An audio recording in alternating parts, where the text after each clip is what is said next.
Hey, welcome today to the Coastline podcast. This is our opportunity to share with you the stories of our church family. People with the past, people who've made mistakes, people who have regrets, people who've learned incredibly valuable life lessons. It's all about God taking people's story and redeeming it for His glory. So we're going to get honest, we're going to get real, we're going to get vulnerable, and it's going to be transparent. So join us today on this episode of our Coastline podcast. Welcome to Grace-Based Living. Today we've got an amazing show in store for you. As I was thinking about it today, grace is undeserved favor, but we're talking about a group of people in our community today that honestly, they're probably the most deserving people that lay their life down for us so that we can enjoy the freedoms we have, the military. And so I'm with the founders of HomeFront Heroes here today. The founders, the board members, the directors, the leaders of this entire initiative to care and serve for our military. Joe Iredell. Yes. And Carlos Oriana. Yep. Carlos, you've been part of Coastline for a long time, and so we're excited about this partnership that we have with HomeFront Fighters. I said HomeFront Heroes, didn't I? You did, but it's okay. They're heroes too. HomeFront Heroes, HomeFront Fighters, the whole thing. Let's just start at the very beginning. What is HomeFront Fighters for the people who've never heard that term, never heard that phrase? Tell us a little bit about it, and then we're going to dive into like how it got started and just the whole story. Sure. So what HomeFront Fighters is, we created the organization to really help and celebrate the men and women, the spouses of our active military who are on the home front every day fighting to, be the glue to keep the family together. So get the kids to school, pay the bills, do all the household things that need to take place in order for our soldiers to go out and do their job, protect our country.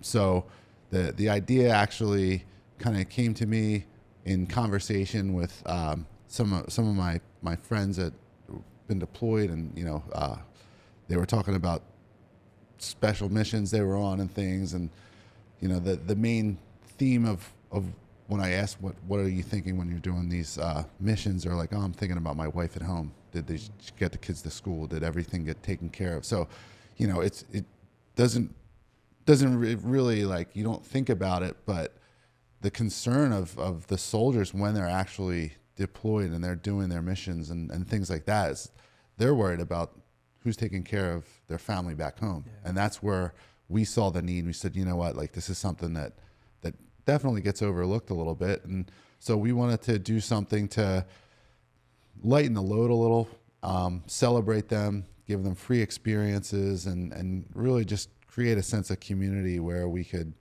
highlight the fact that they're doing so much and they're fighting on the home front so our soldiers can protect us. Yeah, I think what so many people don't understand or realize is that there are certain careers that it's not a spouse that has a career on their own, like you clock in, you clock out. There's certain careers where your family is part of it, whether they want to be or not.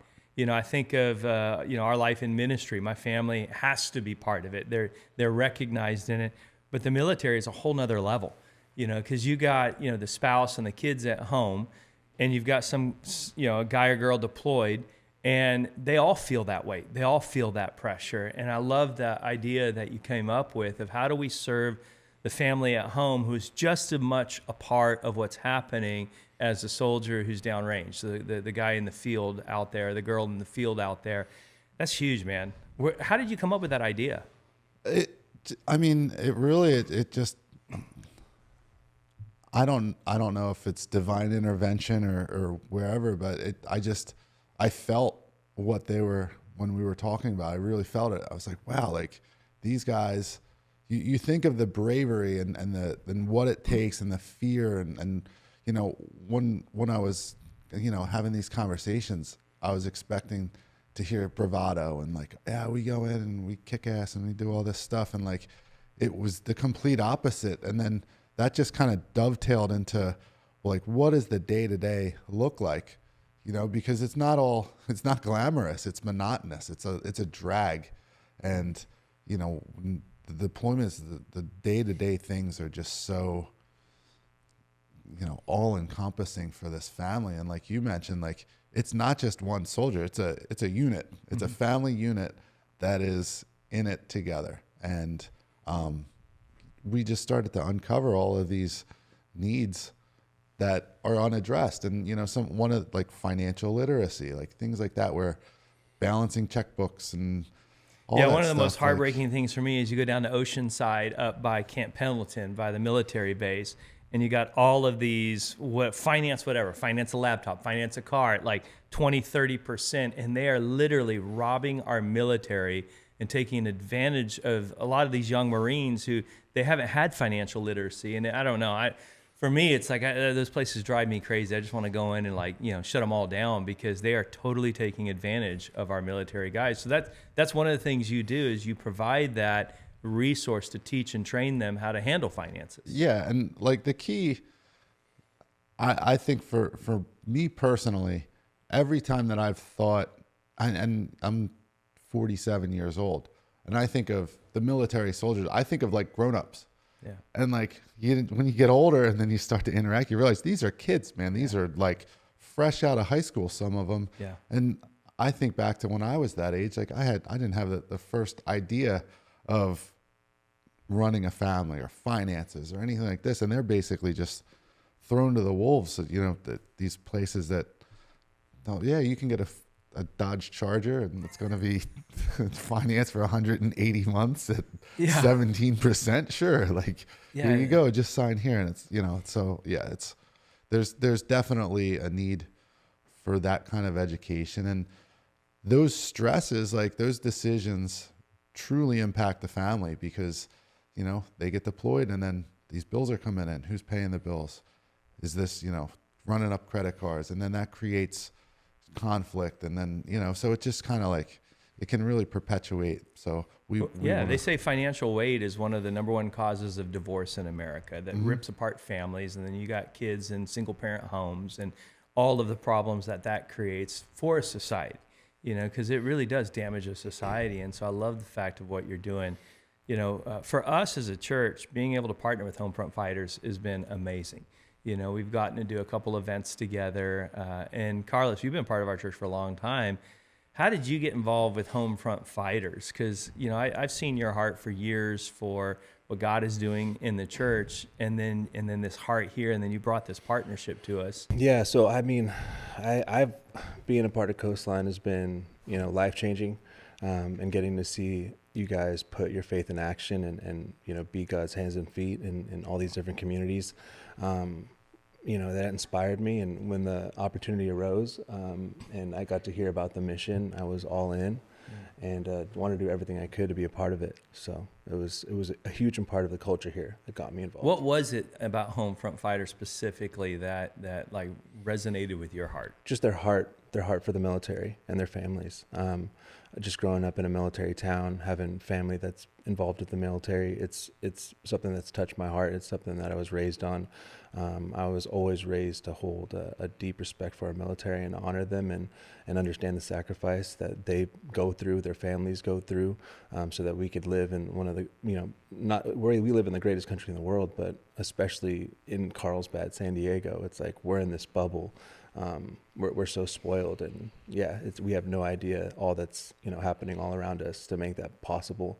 A lot of places around the world, that line that our military is holding is right outside the window, and for us it's so far away, we lose sight of that. So I want to do everything we can to come alongside them and support them. I love that. I'm pulling up a verse right now. John 15:13 is so powerful. It says, "Greater love has no one than this, that he lay his life down for his friends." And we see that in Jesus and the ultimate sacrifice that he gave for us. But we see that, living in a military community. Like, I have a lot of families in our church where a guy will have to leave for 9 months at a time. And I personally, I could never imagine as a father what that would feel like or be like to have like a 2-year-old son and to leave for a 9-month deployment. And so much happens, in the life of a 2-year-old, so much growth, development, language. And it's a sacrifice that most of us would never comprehend, never even come close to understanding what it's like for the child to not have his dad at home or mom at home for that period of time, or for the wife or the husband to not have their spouse at home. And you're right, the sacrifice of our military, I don't think we celebrate it and honor it enough as a culture and a society. What those men and women go through to provide us what we get to enjoy every single day. I've traveled the world, and America has benefits and that no other nation has, and it's because of the sacrifice of our military. Joe, you have a personal connection to the military growing up. Tell us a little bit about like how you grew up and your connection to the military. So my dad served in the Navy, and he's very, very, very proud of that. So I'm the middle of 6 kids. We grew up with a lot of love, very humbly and outside of Philadelphia. And so the entire, the way that our ship was run and growing up was very tight. Yeah. So as a result of my dad's military background, and we were just, taught basically, how to do all the things that are important that don't cost money to do or don't take skill, so be on time, all the things, the discipline. And with that, it really kind of opened my eyes to that, I guess that culture and the sacrifices and things that the military families make and so forth. And so, yeah, we've always just, we go to Army Navy games every year, and we were very, very pro-military. And leading on to, I've said this often that, I was fortunate enough to take a path of, going to college and then getting a career, with my businesses and so forth. And I've often said, like, one of my bigger regrets is that I'd never served in the military.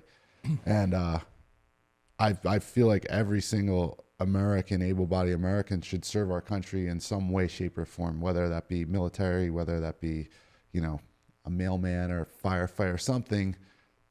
They should take a year or two, serve our country. So just as a way to give back, I mean, we're part of the best country in the world. And so with that, and as, things have developed, one of the things that always weighed heavily on my mind was like, I'm taking all of the advantages that this country has provided for me, and what am I doing? What am I doing here? How do I give back? So that's where this kind of all came in, because I saw the sacrifices. I saw everything as growing up and so forth. So, that's really where it kind of came from. It's like, you can be as successful as you want to be in life, but if you're not giving back in some way, then it's all for naught. You're just a taker. You're not, it's not an equitable that's relationship. You look at like the whole vision of our church is very simple. We only do 4 things as a church. It's know God,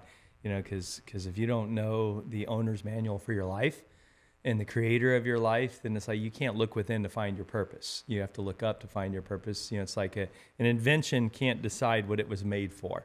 Only the inventor can tell the invention what it was actually made for, and that's the know God piece. Then you got to live in a level of freedom, because we all have baggage that we got to get rid of if we really want to live the life. But what you're talking about is the last 2 pieces of our vision: discover purpose and make a difference.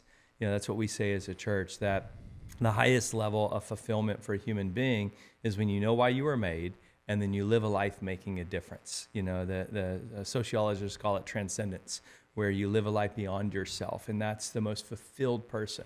I tell people all the time, like, I wish you had the gift that I have, where I get to go to bed every night satisfied for the life I'm living, and I wake up with anticipation, knowing that I get another day to serve, to make a difference. And I love that about you, is that you really are, you've tapped into one of the purposes God put you on earth for, to make a difference and serve a community that has, not that they're needy like a charity case, but there are a lot of responsibilities and weight on their shoulders that we can relieve for how much they give to our culture and give to our society. And so I love that about you. Where did that heart of generosity come from? So like just to touch on what you just said last too, I think it's really important. I'm always rooted like for the underdog, you know? Yeah. And so when I think of nonprofits and I think of charities, and there's lots of them out there, and they always, not to say that like they cater to people who really need help and like are asking for help and so forth, which is great. The idea with this is that I know that these families are so strong that they will never ask for help, ever. Like they are completely self-sufficient. They are resourceful.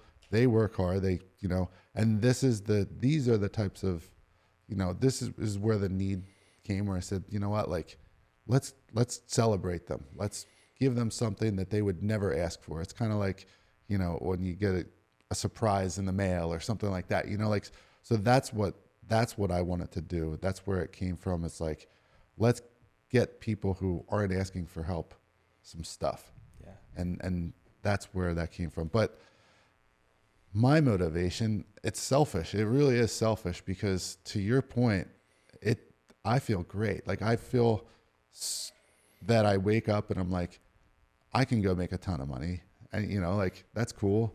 But for what? Like, what do I get out of that? But like when I get up and I see the impact that we have and things like that, that's what you can't make that. You can't, you know, that's something that is really special. And, you know, selfishly, I do it because it makes me feel good. Yeah. And recently, like that, I've been saying this over and over because I heard this not too long ago, and I learned that your mind cannot process anxiety and gratefulness at the same time.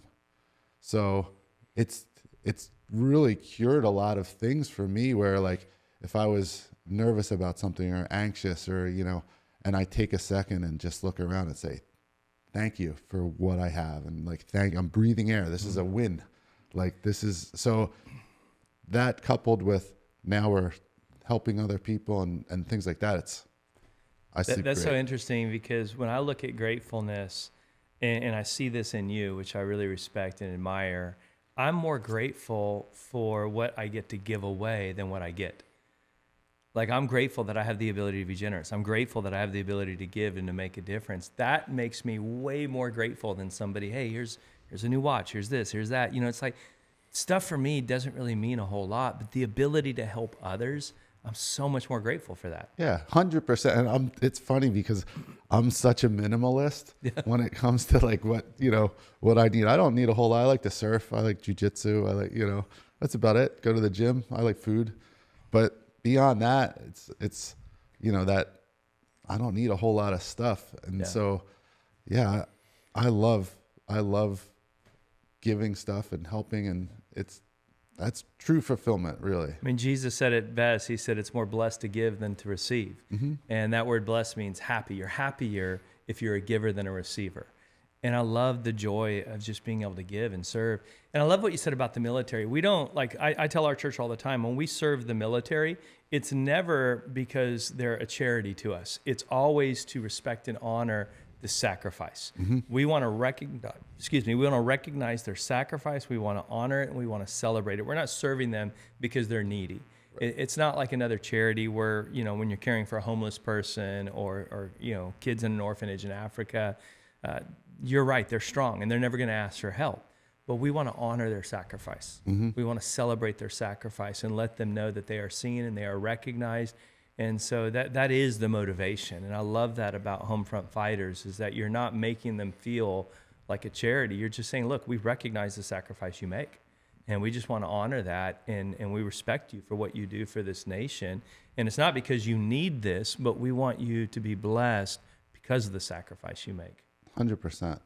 And one of the kind of dovetail into the events that we do. So we have War at the Shore, which is coming up, which is a free jiu-jitsu tournament for our military families.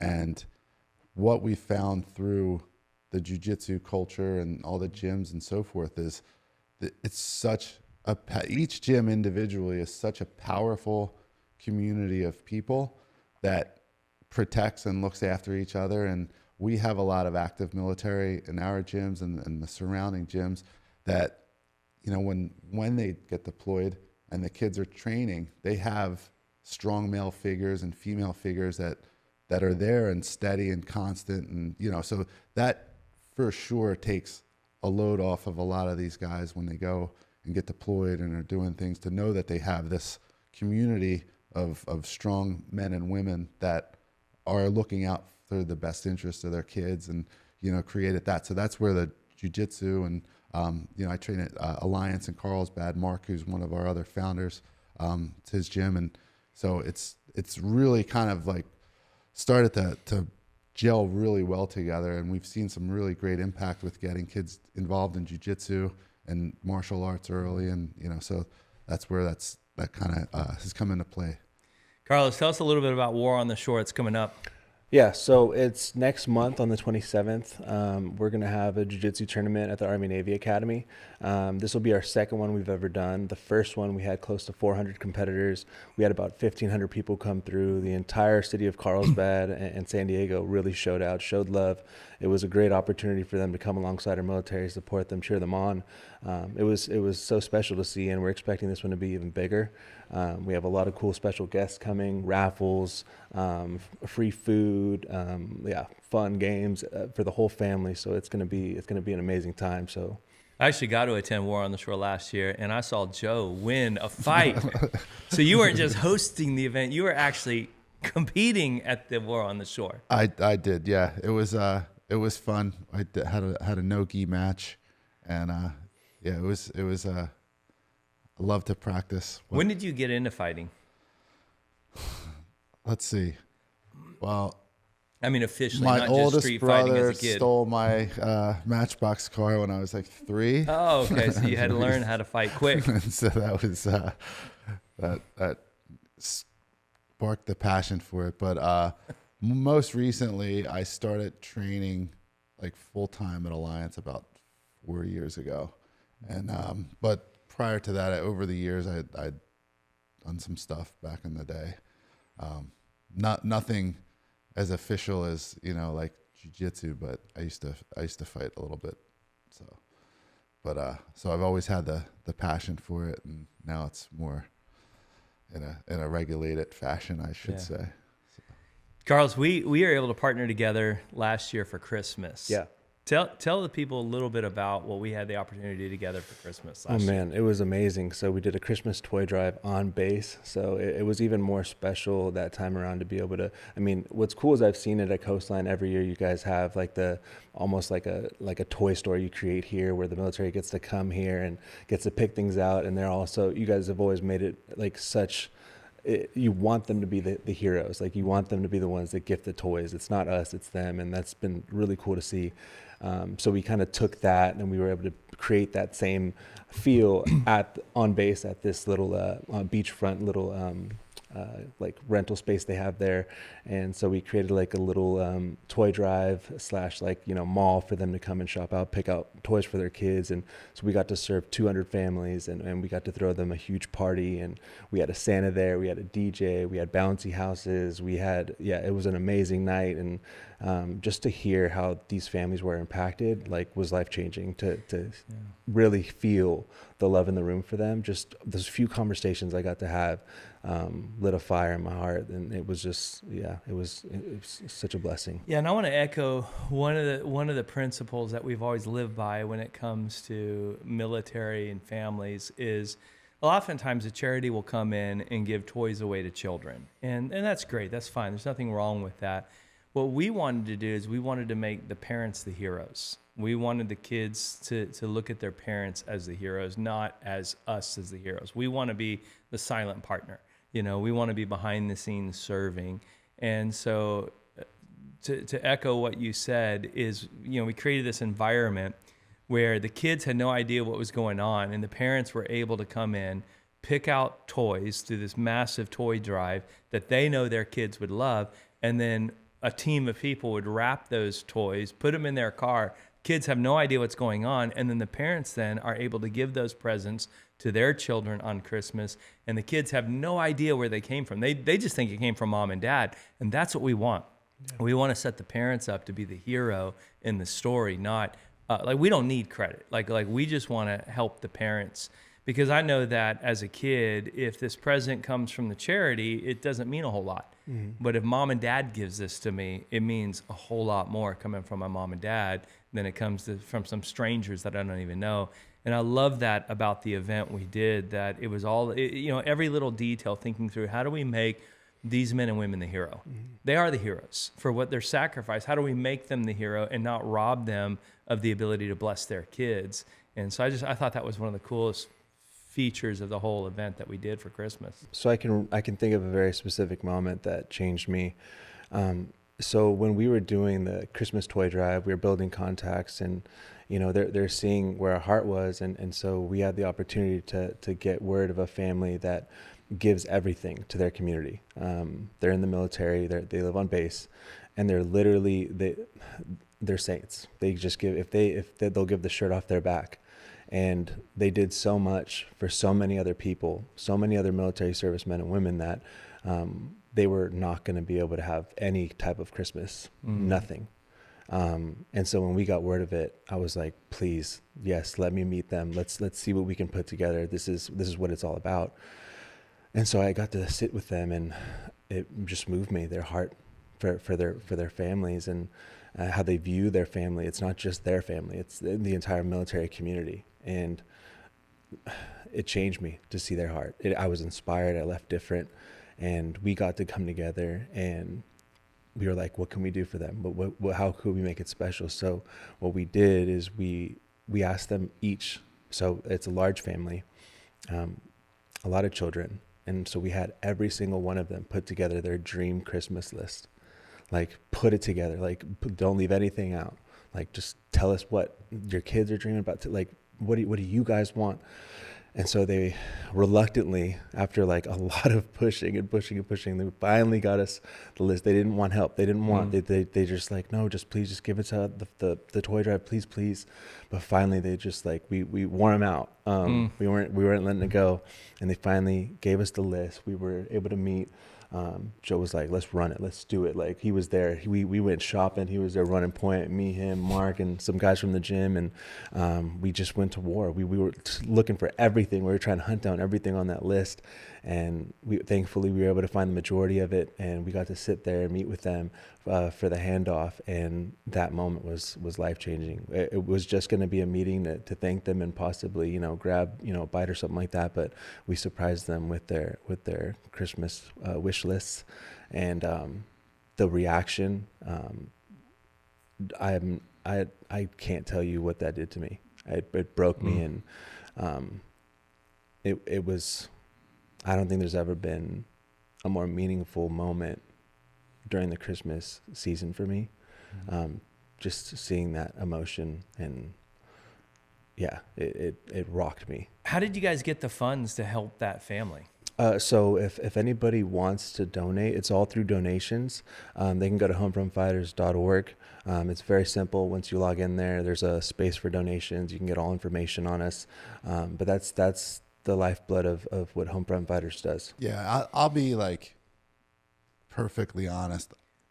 I had no idea of what the impact was going to be until conversations afterwards, and it was amazing. Like, just the some of the comments that were made about how, their kids were going to get, something, but not what they were able to provide now. And it really, like, we have these concepts, we're like, oh, this will be cool. Like, yeah, we should do this. But until you actually hear firsthand the impact that it has, it blows you away. I was speechless, and it really, like, it sticks with me. I still get, emotional when I retell it. Like, it was so impactful. It really is. And, I know that coming from a place of like donating toys, you're like, okay, I'll pick up toys. This, like, to really actually then see that impact, it's incredible. I'm speechless over it. It really is amazing. Joe, what was it for you? What story, family impacted you to realize, man, this vision works. Like, we're making a difference. I'm so glad I get to be a part of this. So after our Christmas event, a lot of the soldiers were coming up individually and sharing their personal stories and gratitude and so forth. And there was one in particular that pretty much wasn't going to be able to get gifts for their kids, like, straight up. And the stress, like, I could just see, the relief, and I could feel like couldn't imagine having to go to work and a job where you're protecting our country and how hard that is.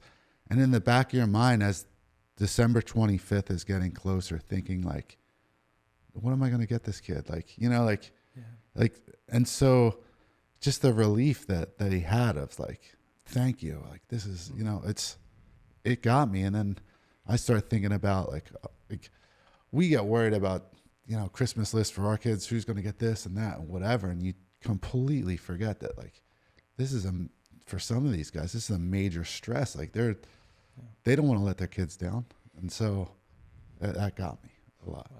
It was amazing. Yeah. And it was so cool to see so many different teams come together. The HomeFront Fighters team, which, is made up of so many different moving parts, but also the Coastline family coming out. It touched my heart just to see how this church can move and impact a community like that. How excited they were, how joyful they were, just the love that they were able to spread, and to be able to, take any opportunity to love on them and to pray for them and to uplift them. And it was really an awesome. Yeah, that's the thing I've always loved about the heart of our church. It's always been to support our military, to honor our military, to recognize our military and the sacrifice they make. It's just, I think as a Christian, it just, the military resonates with us so much because, the whole leader and founder of everything we are is someone who gave his life for us. And you look at these military men and women that give their life for us, there's just something about that as a Christian, it resonates. It just, you see that sacrifice firsthand in the life of these families. And so for us, we're motivated to honor them and to celebrate them and to care for them in every way we can, so that they know they're not alone in the sacrifice they're making, that there's people who do love them and support them and care for them. And, honestly, as a Christian, that's what we're called to do. We're called to honor those in authority. We're called to, really recognize the sacrifice that people make. And so for us, it's one of our greatest joys as a church to come alongside the military and just let them know, hey, we see you, we love you, we recognize your sacrifice, and we just want to honor that in every way we can. And I think the cool thing too is at Coastline specifically. I know Christians, every church is different, but here we're very tapped into what's going on around the world. So to understand it's not like this everywhere, to be able to come here and to worship God and to hear the word in peace, like free from fear, to know that we're not, we have that peace here because of our military. Yeah. Every Sunday, we know that. We're here, we're gathering, we're safe. It's because of our military. And if you've had any experience internationally, America, I would never say America is a perfect nation, but America is a good nation. It's a very good nation. And we have done good work all over the world. And I've got friends in countries all over the world. And every one of them says, we thank God for America. We thank God for America. We thank God for what America has done in the world. We have made a huge difference globally in the world through our sacrifice, through our generosity, through our military, the way they really do care. They really do want to make a difference and do what's best. And so it's really just a reflection of what God has done, and so I love being a part of this. It really is fun. Yeah. It's also like, to that point, the political climate as it is, like, no matter how you feel one way or the other, like, our militaries consist of families, like people. These are our neighbors. These are our kids. These are our, so they are doing this for us. They don't have an agenda. Their only agenda is to protect their neighbors and their family. And so That's why it's so important that we honor them. Yeah, and to what you're saying is so important. We've got to look through the political divide of America when we think about the military, because they don't have a political agenda. They're servants. Exactly. They are here to serve. They are here to give what they have to give to make this place safer, better. They're doing it for their families. They're doing it for their neighbors. They're doing it for us. Yeah. And we can't put a political ideology on our military because they're servants. Yeah. You know, and wherever the America is, you know, they're just there to serve. They just signed up to serve. Yeah. They love America that consists of Americans. Yeah. Regardless of what you think one way or the other, they are protecting their neighbors and people, and they don't, you know, so. And that's like the sad thing too about today's culture. It's just there's just such a lack of respect for our military. Yeah. And that's why we love these events, because it's our opportunity to show them, no, there's a community behind you. We love you. We appreciate you. You're not a charity case to us. We want to do everything. This is our opportunity as civilians to serve you. You serve us every day. You sacrifice time, which is the most precious thing that we have, and you sacrifice it. You sacrifice time with families, with friends, sacrifice moments, Thanksgivings, Christmases. The very least we can do is come alongside you for this moment. Yeah, I was very fortunate, you know, growing up under my pastor, Tommy Barnett, because he was always pro law enforcement, pro military, pro public servants. You know, I remember during the Vietnam Wars when there was all these protests against the military, and our soldiers would come home, and it was shameful. You know, what happened to them. It was shameful, just the disrespect that they were shown, that in the middle of all of that at his church in Iowa, and it was one of the largest churches in America at the time, he would have stand up for the military Sunday, and they would bring in tanks to the church, you know, and let the kids play on the tanks, and they would just have an entire Sunday to honor the military in the middle of all of the protests, because he was like, I'm not gonna go with culture. I'm gonna stand against culture right now, and we're gonna show our military respect and honor. And so I got to grow up under that ideology that you will honor the military and you will respect the military. And you know, and again, it was always dear to my heart because every family member I have was retired military except for me. Like, I got to do 3 years in the Army years ago, and never even went full active because I left my contract early to become a pastor. And you know, again, like, there are days I'm like, man, I wish I would have stayed in the military, because I mean, I love it. And my dad retired military. Both my grandfathers retired military. My uncle is currently, you know, he's going to retire military. He's been in for over 20 years. And I just love the military. I mean, I love, you know, being a part of it. I love being in a community. Like, I would never want to pastor in a community outside of a military town. Yeah. I just love being a military town because they're just the best people in the world. Yeah. And we only see one side of it. And you know, getting to meet with all of our contacts and you know, military partners, you really don't hear about a lot of the things that they go through, like the shift in the culture. And I mean, just the other day, I broke down in tears because I was hearing about a story that happened. I won't say, you know, which base, but there was someone that left for lunch wearing his uniform and was attacked for being in the military and was left, like, to the point where now they're going to have to, he's losing an eye. That's how severe it was, the attack. And now there's this, like, the whispers are like, don't wear your uniform out. Like, don't, like, that's so sick and twisted. Like, that's how backwards we are. Yeah. So I think we get so, like, lost, and we think, oh no, there's so much overwhelming support for our military and all this and all that. It's like, you have no idea what they go through on a day to day, even just being here, even when they're here visiting home.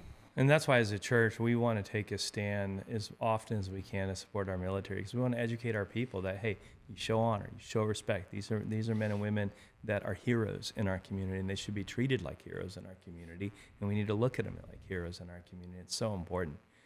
Well, I hope you guys are ready, because Lieutenant Commander Edwin Hanley just got stationed back at Camp Pendleton. He's one of the high-ranking chaplains in the Marine Corps, and he years ago opened these doors for us to serve in the military in big ways. And so just buckle your seatbelts, because we're about to take HomeFront Fighters and Coastline's outreach to the military to a whole nother level with Lieutenant Commander Hanley coming back to town. He was in Japan for 3 years. He was the chaplain in Japan for 3 years, and they just brought him back to Pendleton. And so this man is in the know on base every day. And is going to open some big doors for us to be able to serve in even greater ways, to honor and respect our military. Those events that they were able to put together with him are what inspired me. Like I'm excited. We're meeting with him today, right? We're having lunch with him today. I'm stoked. And I'm excited because he has such a heart, and his whole passion is how do we connect, the church to the military, to serve, to support, to resource, to honor, to celebrate. And I'm so excited for him to hear about HomeFront Fighters today, because you guys kind of stepped in where when he got deployed to Japan for the last 3 years, you guys were able to step in and allow us to continue to do what's in our heart as a church, to serve the military. And now with him coming back and you guys at the table, there's no telling what we're going to be able to do. Yep, God's I'm moving. excited. Yep. I'm so glad you joined us today as we had an amazing conversation with HomeFront Fighters. And War on the Shore is coming up in just about a month on September 27th, right here in Carlsbad Village, War on the Shore. And I want these guys to give you a little bit of information on how you can be there, support it, be a part of it, find out more information about HomeFront Fighters and what they're doing. And then stay tuned as a church family, because our Christmas for the military with HomeFront Fighters is also coming up. Details coming soon. But tell us about War at the Shore. How do we get involved? How do we be there? How do we serve? What's going on? So you can go to homefrontfighters.org. You can either donate, you can sign up to volunteer. We need able bodies to come and show up and show love and kind of help facilitate some different aspects. So you do of the need event. volunteers. Absolutely, yeah. Volunteers, donations, and honestly, whatever you can do helps. It doesn't matter how small you think it is.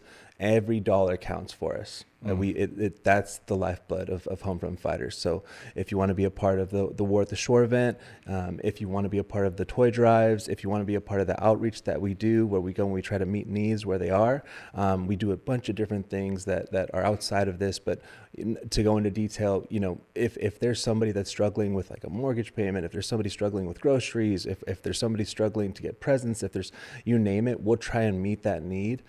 So every dollar counts. Beautiful. Yeah, and for War at the Shore, if you want to compete, it is free for active military and active military family. So we're going to have gi and no gi divisions. So we'd love to see you compete.